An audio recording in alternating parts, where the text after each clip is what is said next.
Hello everyone, Jill here again. Still in Honolulu. We averted the hurricane somehow. I used my special powers to make it go away so we wouldn't get any. We actually didn't even have any rain here in Honolulu, which was nice. It wasn't sunny, but it wasn't too bad. Unfortunately, all the businesses had to close just in case. But I think hopefully things are open today. I see the boats coming back in, the big boats. So all is well here in terms of that. I'm still visiting my mom, who's not doing great, but seems to be okay. Not sure how much longer I'll stay. Anyway, today I want to talk about pain. Hopefully you can hear me out here with all the planes and noises. There's been a bunch of posts where people have asked about pain and how that's thought and stuff like that. So there's a few things I can say about that. First of all, about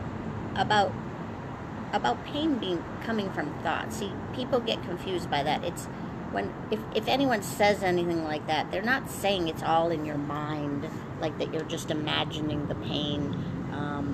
That if you just positive thought better or whatever, that you wouldn't feel pain. That's nothing to do with what I'm talking about and what others in this understanding talk about.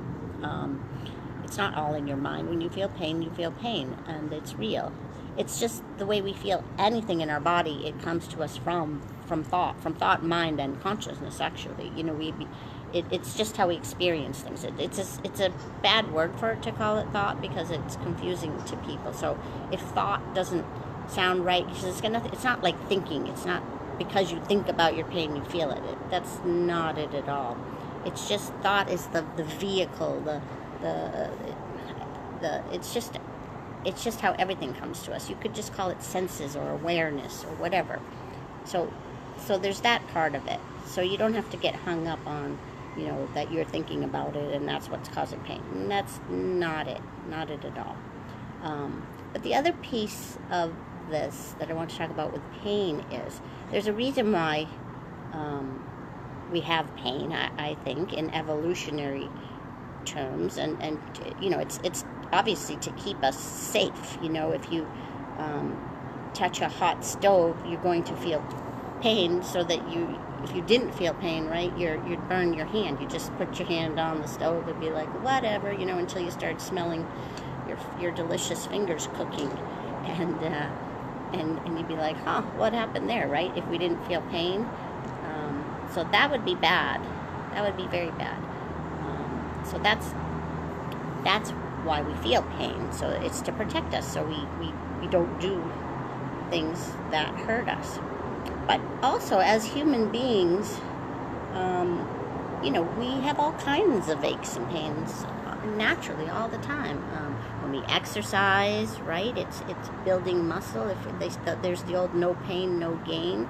I'm in pain all the time from my exercise classes.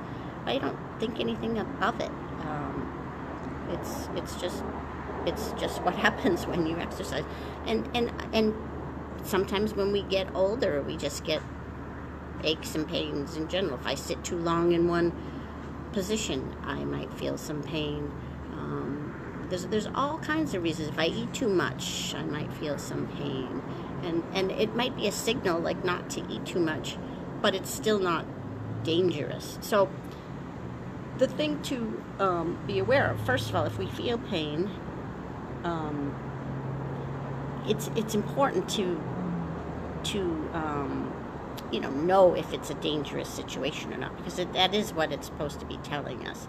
But if it's something that we know for whatever reason isn't imminently dangerous because we've either had it checked out in the past, or we know where it came from, we exercised or whatever, then it's not a bad thing.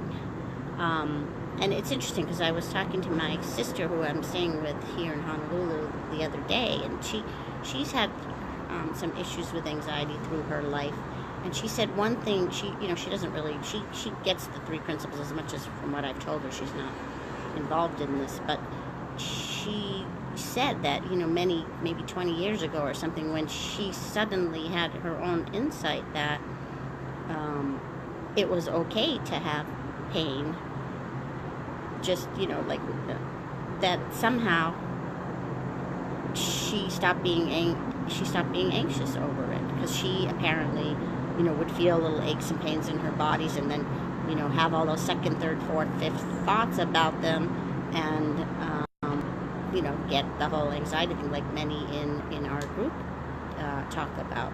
But it just suddenly occurred to her, oh, I never knew that, like, pain was just normal. Like, it's okay to have pain. It's no big deal. And then she stopped getting that anxiety over that kind of stuff.